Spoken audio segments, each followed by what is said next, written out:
Welcome to the Humble Togs podcast again. This is episode 7. This was meant to be episode 1 or 2.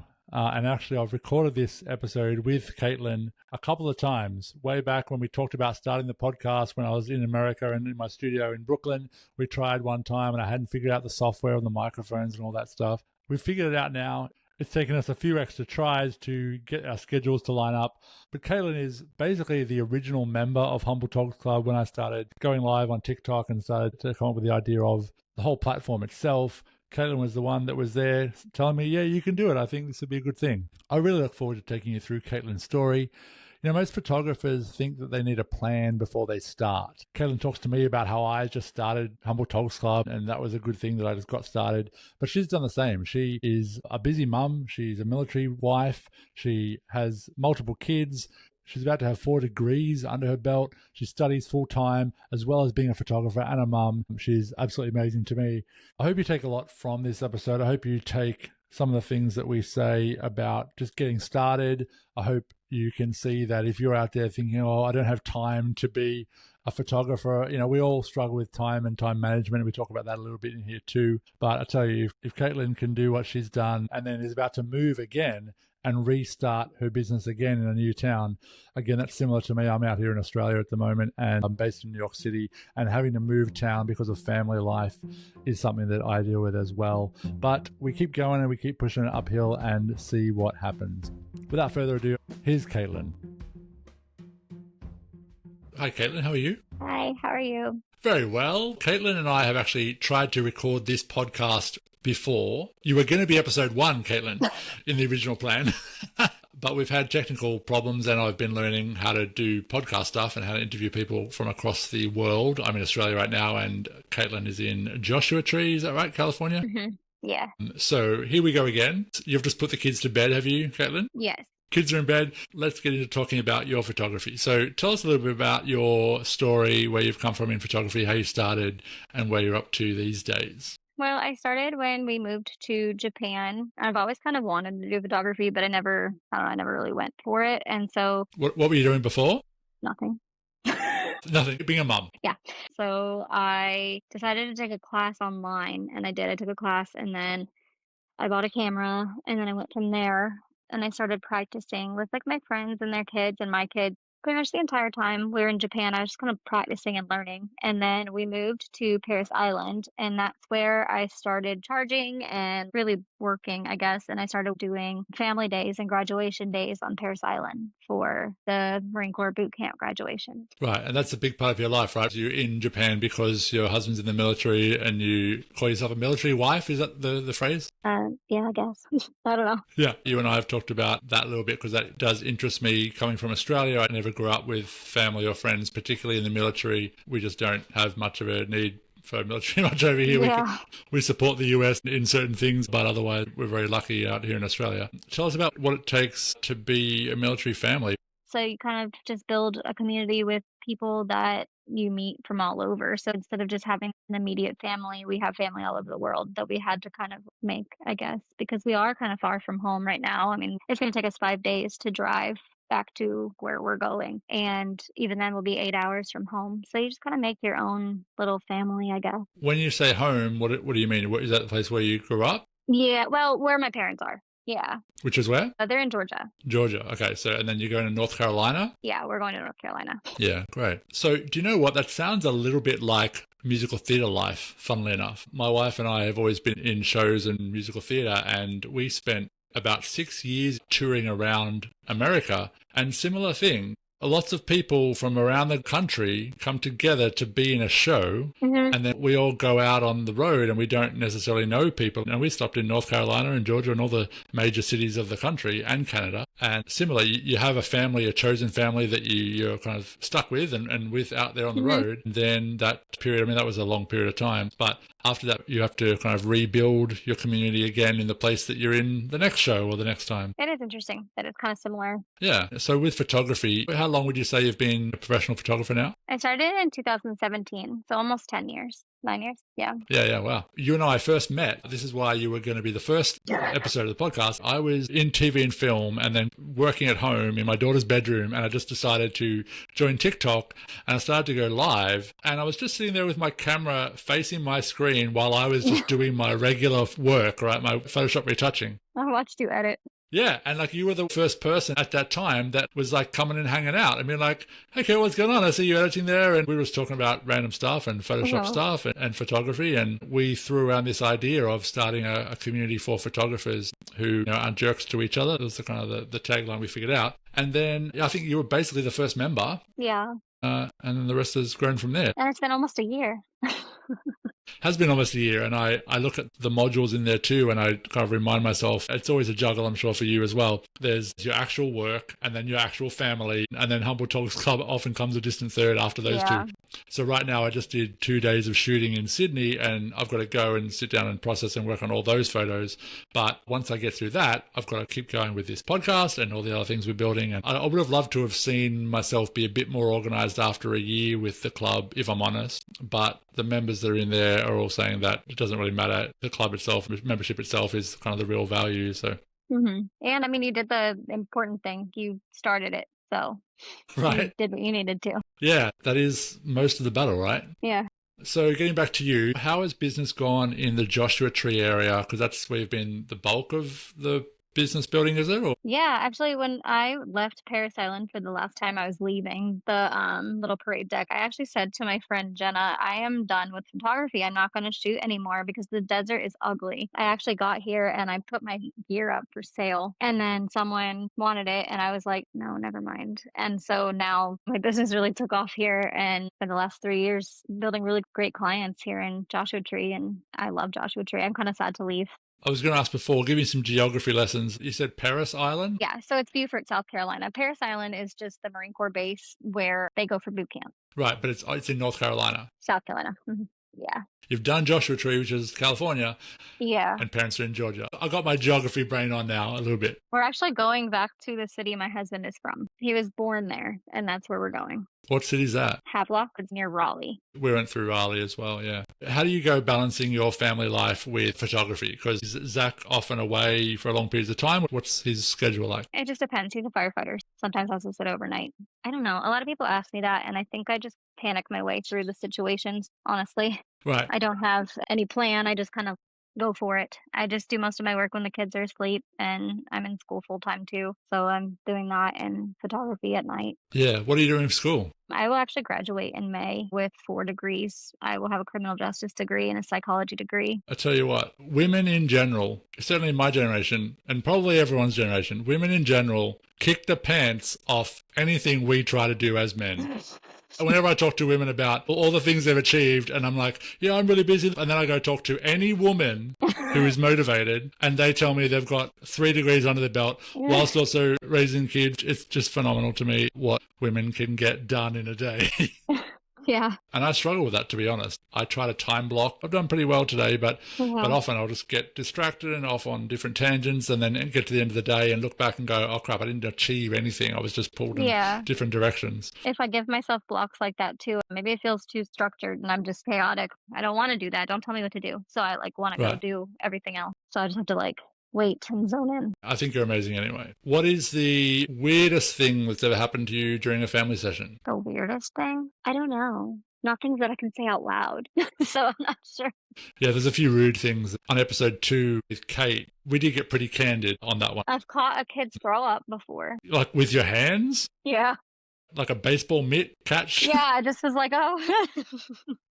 Here's some vomit. What do you think makes a good photo, and what's the difference between a pretty photo and a meaningful photo? I look for connections. I think more snuggly styled ones, where no one's actually posed. They're more candid and laughing. I think that's a good photo because it's showing their family in that moment, I guess. Whereas a pretty photo would be like, oh, okay, I'm going to smile and look at the camera and be touched up. You know what I mean? Sure. Instead of being with my couples, I'll have poses and prompts and stuff. But with families, I'm like, follow your child. Go let them run and play, and then you also go. That's how I get them to want to be in the photos, I guess. Yeah, I think that's really great. That's a great way to treat family shoots. You can definitely learn some posing about how to put everyone together, but I think that's a really great way to approach family shooting is go play with the kid and see what happens. Right. And I do have several that I shoot out straight, and I'm like, okay, do this, this, this, and this. You can usually tell by the kid's body language, oh, you need to run. Yeah. Things like that. I know you're full mirrorless, right? Did you learn on mirrorless? I did not, no. I actually learned today that it's my camera, not my lens. So I know today because I got my new lens and I was stoked. I got a camera body today that was supposed to fit this lens that's on the other one, and they don't fit either. But I have bought a new lens for that one camera so that way it would be autofocus and like make my life easier with newborns. And when I clicked it in, it fit, it lined up, like it snapped in perfect, and then it won't register at all. So I had to call Nikon. So it's the connections on the camera side around the inside of the lens. The motherboard or whatever on the inside of it, the like connection boards that are in there, it just needs to be replaced. Yeah, that sounds expensive.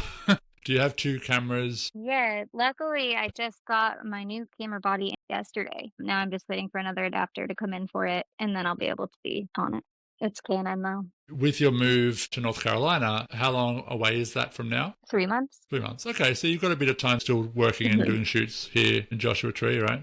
When you move to North Carolina, do you have any kind of leads for how to start, or you just got to get there and figure it out? Yeah, several of my clients from here are also moving, and they're going to the same area. Right, because of the military. So I'm actually going to open a studio. It's going to be like in between both of them. Hopefully just going to do newborns and maternity, and then just in the studio portion. And I'll go outside for family sessions. We'll see. Great. What's your back end look like right now? What systems do you use that has your database and all that stuff? What do you mean? Do you have a software that you use to do your marketing or email lists, things like that? No, I just use Name. It's probably why I'm not going as far as I need to be. I use TikTok mostly. Yeah, and TikTok is great. I just also want to help you as you get to that location, trying to build up like your email list and the people that are in that area and the community. So certainly if you're moving to stay there, trying to build your business from the ground up would be good to go up to that next level and go, okay, well, now I'm going to have CRM and something that kind of tracks the people that I photograph, and then doing things like mini shoot days and other ways to get into that community can help you build that email list. And that might be a really good thing to work on. Yeah, I'll have to talk to you more about that because I don't know much about an email list. But as I'm building my website, like I am changing my name so that way my name is not on a board. What do you mean on a board of? Like just on my studio's building. I would like to be able to remove myself and my professional life. Right. I certainly did that when I started my studio back 15 years ago. Same thing. I was like, I don't want to be called Kurt Snen anything. I called it Blueprint Studios, and I had other photographers working with me, and I wanted to have the brand name be the thing, not my personal name. That's a really good way to set yourself up so that you are able to kind of sell the business or have other photographers working for you. Yeah.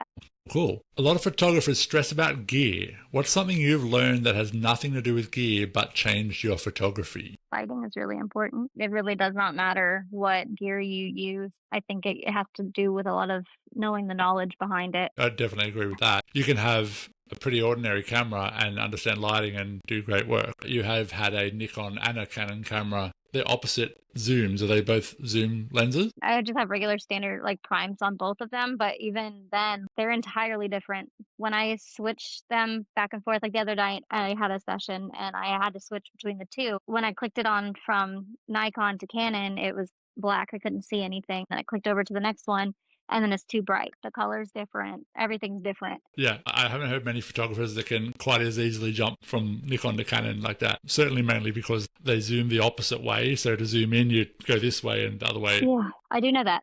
Generally speaking, when I had my studio, I found that all my other photographers were all Canon and I was the only one on Nikon. So they all like to share each other's gear, and then I just was the only lone sucker on Nikon, but I've always just stuck with that because that's what I've had. I like them both. I'm stuck between it. So I like don't have a preference really. Do you have a mistake that you made early in your photography that actually made you better or that you learned a lot from? Probably lighting again. I thought, oh, it's okay. I can turn my ISO up higher.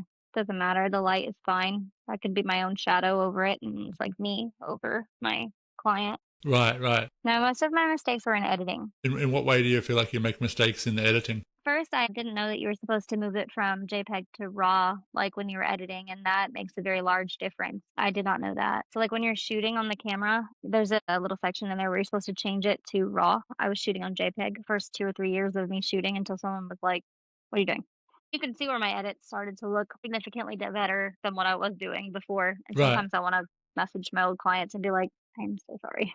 I mean, they would never know, right? That's not something that a client would ever notice. But for anyone that is starting in photography and wondering what the hell we're talking about, raw file format is just, it gives you more fidelity and more ability to pull back on if you happen to shoot something a little bit too overexposed or underexposed. Shooting in a raw file format just, yeah, it's more forgiving. It allows you to pull back the data that you would have lost if you'd shot that at JPEG, which when you first start shooting, it's a really common thing that people wouldn't understand that. It's something you would learn in like a course or something like that if someone tells you, but you don't know what you don't know, right, at the start. Right, or formatting, I didn't know you're supposed to do that. I'll format the cards Yeah, like, at the end, I was just deleting all the cards. with the trash can button just over and over again, Uh-huh, or? uh-huh. Yeah, instead of just formatting it, because then you can get it back. I had a card mess up when I was doing a boot camp session, and it deleted it all before I got home. I was able to retrieve it because I actually formatted the card that time. But it's those little things too that I think important to mention to new photographers that are coming up and trying to learn. Yeah. For sure. What do you think was it? I am just grateful that you came across me on TikTok Live once and stuck around. What was it that you stuck around for? Was it the retouching? Was it finding a kindred spirit? Because you did come back, and generally I was doing these lives, and every time I would run them, on every second one or something, you would be there. And, you know, it was nice for me in my little world of sitting in my daughter's bedroom and feeling quite alone and without any kind of support or other help. It was nice to have you there. What was it for you that kept you coming back when it was just some dude sitting in his daughter's bedroom? So I really looked at you as a mentor, I guess. I liked watching you edit. You were really good at what you did. I actually still have learned a lot from just watching and being in the club too. I'd never used Photoshop until I met you. So I always found Photoshop interesting. Yeah, you were talking before about retouching. Where do you edit in nowadays? Do you do a bit of Bridge, bit of Lightroom? Photoshop. You're in Photoshop? Mhm. Great, great. And then I occasionally pull over to a Voto. That's it. Honestly, a Voto and Photoshop being hand in hand, if you're using those two, it's pretty great these days. Yeah. I would say for people that are like travel photographers or shoot a lot of stuff like weddings or a lot of photos, Lightroom is better for that. But for the shooters that, like you and me, that do a shoot for a client and just want to bang it out and get the images retouched, to me, yeah, definitely Photoshop, Evoto, bit of Bridge are my tools. After shoot, I've tried a few times now. And come back to it a little bit. For what I do, which is a lot of actors' headshots, like their thing was trying to do the picking, the automatic picking. And I think if you're a wedding photographer or even if you're a family photographer with what you do, I feel like after shoot is better than what I do, which is for actors' headshots, because the AI just can't really understand what I'm looking for when I'm choosing headshot images. Right. I don't like it for the culling portion. And again, maybe it's just because I look for specific things, connections and things like that in the photos. But every time I have AI do it, their eyes are shut. Yeah, absolutely. Because an AI can't get a feeling from a photo and go, oh, that's sweet, right? And there's all sorts of different photos that we can take. I couldn't even describe to you what that means or what it is, but there's a photo that often you'll see and you'll be like, oh, that's so sweet. And it's literally impossible, as far as I can tell, for an AI to be able to understand what it is about that particular photo in that particular moment that makes someone go, that's sweet. And we hope it stays that way, because that would be horrible if it did. Yeah. You know, but it's true. Like, the whole part of photography is that when you look at a picture, it's supposed to mean something, not necessarily just cheese. Even if AI can notice everyone's looking and smile, like different things, there's still this untangible of like that the mom is looking at the daughter. You were also there in that moment too, so. Yeah, and knowing what happened and knowing that she fell over and went to her mom to cuddle her because she needed her. And yeah, AI has its place. At the moment, I use it a lot for backgrounds and stuff. Like if I'm taking a photo and there's just people in the background, I used to have to go into Photoshop and manually retouch with brush strokes, things like that. Whereas now it's very, very easy. Just circle an area and just say, remove these people, bang, and it just does it. I'm glad you have good luck with it, because I do not. Yeah, it comes down to the prompts I've found in being very, very specific and talking to it like a baby and being very directional and saying, do this exact thing. Although I did read an article or something saying that there's $3 billion a day in wasted data transfer where people are now thanking ChatGPT every day for stuff. There's like an insane amount of wasted technology. I do tell mine thank you, so Okay.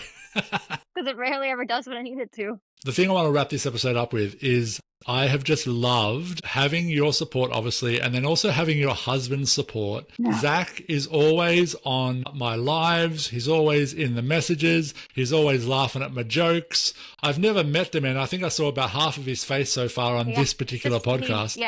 His nose was in the podcast briefly. I think that was actually before we started recording. I just want to say thank you to you both, and thank you to Zach as well, who's just been an absolute champion. You guys definitely sound like the kind of people we'd love to hang out with. We did try once. Was it COVID that stressed us on that one? I hope that if you're in North Carolina that we'll get down there one day and see you both. So thank you for joining in on the podcast. Thank you for being here. Thanks for being my first member. Now, also, I did notice that you had talked to me one point about you wanting to grow a platform for your community in the religious space. Is that right? Yeah, I did briefly try. I don't have time. Right. It takes a lot of time. Yeah. I hope you can watch me fail forward with Humble Togs Club and learn a few things from me so that when you go to start that stuff, if you wanted to grow that maybe a lot faster and a lot better than I have. No, well, you haven't failed, so you're doing great. Well, I'm definitely failing. Like I said, this is Failing Forward on the podcast. We will keep going here, and I think the podcast is a really important part of the process because hopefully all the members that are on there and who want to get to know each other can really get to know you on this episode. And I look forward to interviewing the other members and having us all know each other a bit more. And also that feeling of if you're out there as a photographer and you are feeling like you don't have a community and you look up to photographers like me or other people who have been doing it for a long time and just feel that thing of, oh, when will I ever get that good? I hope I'm here waving the flag for, guys, I'm doing this 20 years. I still don't know what I'm doing. We're all winging it. We're all winging it all the time. So thanks a lot, Katelynn. I'll talk to you soon at the club. And thanks for being part of the Humble Togs podcast and the club. Bye. Thank you. Thank you for joining me today. If this episode hit home, share it with someone who might need it. And if you want to be part of a photography community that actually supports you, come check out Humble Togs Club. You'll find the link in the show notes or head to humbletogsclub.com. If you haven't already, make sure you're following the podcast and drop a quick rating. It really helps get this out to more photographers who need it. All right, see you in the next episode or in the club. Stay humble and keep chasing awesome.